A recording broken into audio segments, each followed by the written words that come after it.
How did modern European languages branch from ancient roots? Imagine a time thousands of years ago when people spoke a language that no longer exists today.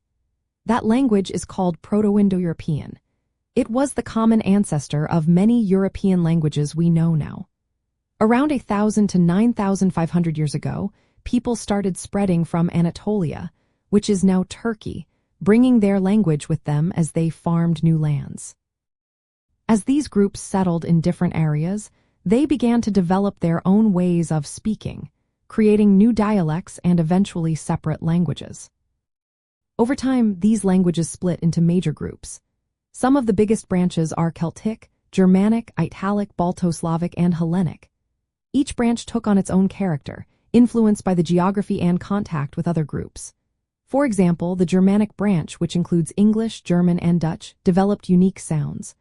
One change is how Latin, the language of the Roman Empire, turned into the Romance languages like French, Spanish, and Italian. Latin spread across Europe as the Romans conquered new lands, and over centuries, it evolved into these distinct languages. Understanding this history can make your travels more interesting.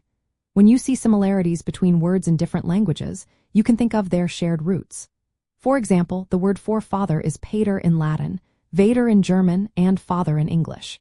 Knowing these connections helps you recognize patterns and appreciate how languages are related. Learning basic phrases like hello, thank you, or goodbye in the local language can be easier when you understand their roots. It also shows respect for local culture and makes interactions more friendly. So, the story of how European languages branched from ancient roots is a story of migration, settlement, and cultural change. From the spread of farming to the influence of the Roman Empire, each step shaped the languages we hear today. When you travel across Europe, you're walking through a living history of how languages grew and changed over thousands of years. Recognizing these roots can make your journey more meaningful and help you connect better with the places you visit.